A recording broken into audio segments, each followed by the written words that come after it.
Sim, é melhor que o do Ashton Kutcher. Não que isso seja muito difícil, né? Acho que se eu fosse o Steve Jobs num filme, seria melhor que o do Ashton Kutcher. Sejam bem-vindos a mais um pós-créditos. No vídeo de hoje eu falo de mais um dos indicados ao Oscar, neste caso, um filme que foi indicado a melhor ator e melhor atriz coadjuvante. Eu estou falando de Steve Jobs, o filme dirigido por Danny Boyle e roteirizado por Aaron Sorkin, sobre uma das grandes personalidades do século XX e XXI, goste você ou não.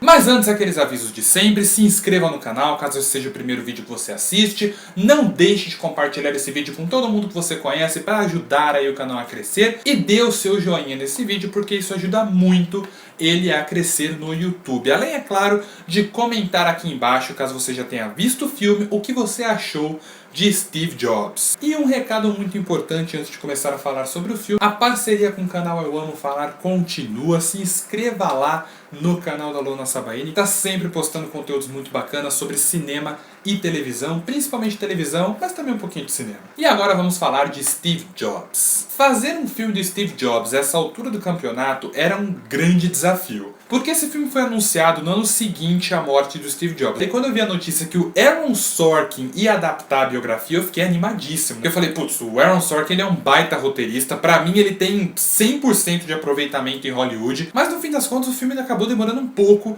pra sair. E só no ano passado o filme foi estreado. Nesse meio tempo a gente teve Jobs, aquele filme horroroso, protagonizado pelo Ashton Kutcher, e aí ficou aquela questão, quando começaram a divulgar esse filme do Steve Jobs com o Michael Fassbender no papel principal, ficou aquela questão de por que eu devo ir no cinema assistir esse filme? Além do fato dele ser do Aaron Sorkin, tudo que é do Aaron Sorkin vale a pena ver no cinema.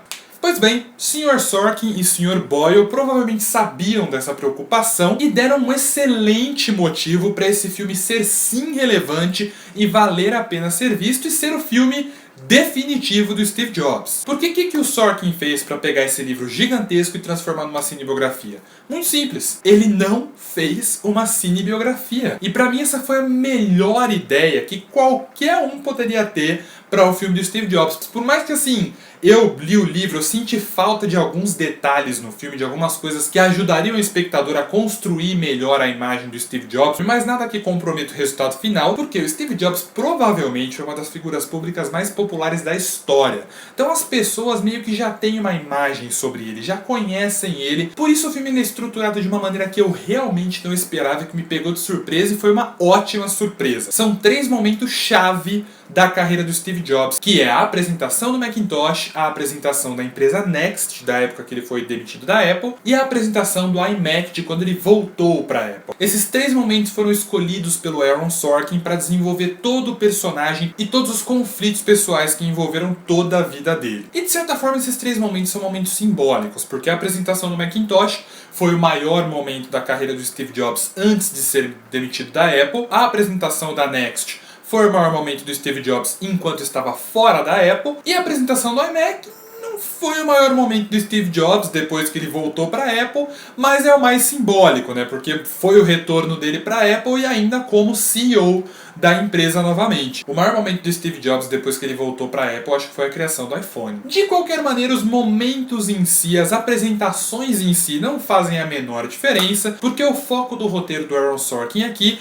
é mostrar todos os conflitos com as mesmas pessoas que o Steve Jobs trava antes de cada apresentação. Isso foi uma forma muito interessante de estruturar o filme. Porque assim, não é difícil de perceber que nenhuma daquelas conversas aconteceu realmente. O quão improvável é você debater com as mesmas pessoas sobre as mesmas coisas 5 minutos antes de apresentações importantes na sua vida, né? Então o filme ele nunca esconde as liberdades poéticas que ele toma, mesmo para quem não conhece bem a história do Steve Jobs. Porém é tudo muito bem feito, é tudo muito bem amarrado, e apesar das liberdades poéticas, o Sorkin não inventou nada. Por estruturar o filme com uma série de debates que o Steve Jobs trava com as mesmas pessoas em 3 momentos da sua vida, é lógico que o roteiro é absolutamente brilhante. Afinal, a gente não tá falando só do Sorkin, a gente tá falando dos diálogos do Aaron Sorkin. E cara, pouquíssimas pessoas constroem diálogos com tanto brilhantismo e com tanta genialidade do que o Aaron Sorkin. E é um deleite ver cada diálogo, ver cada discussão desse filme. A edição do filme também é fantástica, ajuda muito. E por mais que o filme seja mais do Sorkin do que do Danny Boyle, o Danny Boyle faz toda a diferença para esse projeto. A direção dele é muito boa, é muito ágil. Todas as cenas ali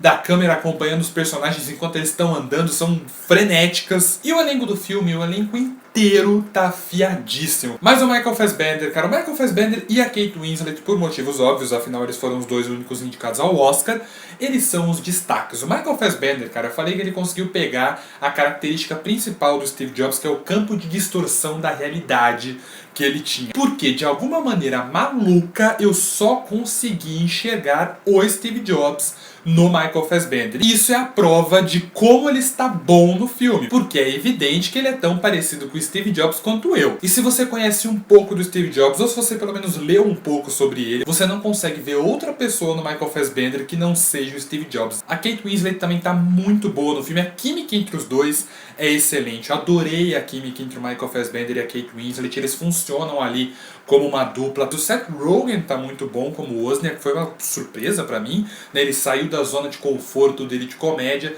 e fez um papel mais dramático, ele tá muito bom no papel. Enfim, o elenco inteiro tá excelente. Mas talvez o mais interessante, o maior diferencial desse filme é que ele não se propôs a contar a história do Steve Jobs. O filme ele te dá todas as informações que você precisa para entender o que está acontecendo naquele momento. Porque a ideia do filme Steve Jobs é você tentar entender quem foi esse homem. O Aaron Sorkin nesse roteiro procura entender quem foi o Steve Jobs e ele chama o espectador para procurar entender também. Estão lá os questionamentos que muita gente faz sobre o Steve Jobs, né? Aquele famoso questionamento: se o cara não é programador, não é designer, não inventou nada com as próprias mãos, por que ele é tão famoso? Por que ele recebe tantos créditos? Por que tantas pessoas eram fascinadas pelo Steve Jobs? E por que ele ganhou tanta moral no mundo? Não são para todos que o Sorkin dá ali a visão deles. Alguns deles ele só apresenta as informações e deixa a gente chegar às nossas próprias conclusões. E eu vi algumas pessoas falando que o Sorkin idealizou muito o Steve Jobs e eu discordo completamente. Eu acho que é aí que se mantém a essência não só da biografia,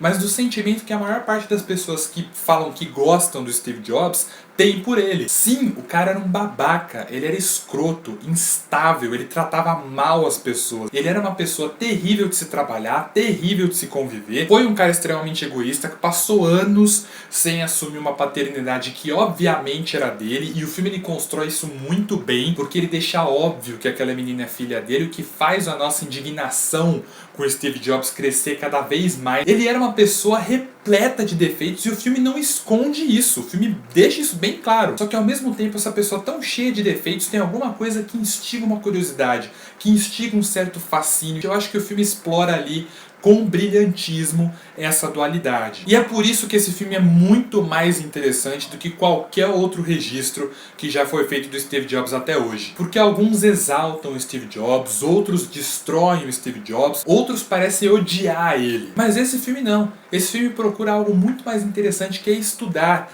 é entender o Steve Jobs. Enfim, Steve Jobs é um filme excelente. Não era o filme que eu estava esperando, que talvez me faça gostar mais ainda dele, mas é um filme excelente, que merecia mais reconhecimento no Oscar, principalmente aí na categoria de melhor roteiro adaptado. Não sei o que deu para esse filme não ter sido indicado. Uma direção maravilhosa do Danny Boyle. E aliás, antes que eu me esqueça, que maneira genial que ele escolheu para filmar cada parte ali do filme, né? A primeira parte do filme é filmada em 16mm, a segunda é filmada em 35 e a última parte é filmada em alta definição. Que brilhante você registrar cada período do Steve Jobs, que é um cara que está completamente ligado com a tecnologia dessa maneira. E no fim das contas o filme consegue mostrar de forma excepcional algo que nenhum outro filme com o Steve Jobs conseguiu mostrar. Um cara que via defeitos onde ninguém mais via, que se importava com falhas que ninguém mais se importava. Por esse tipo de coisa ele conseguiu entregar grandes produtos, mas ele falhou em ver defeitos onde todo mundo via, em corrigir falhas que todo mundo se importava e procurar mudar um mundo bem menor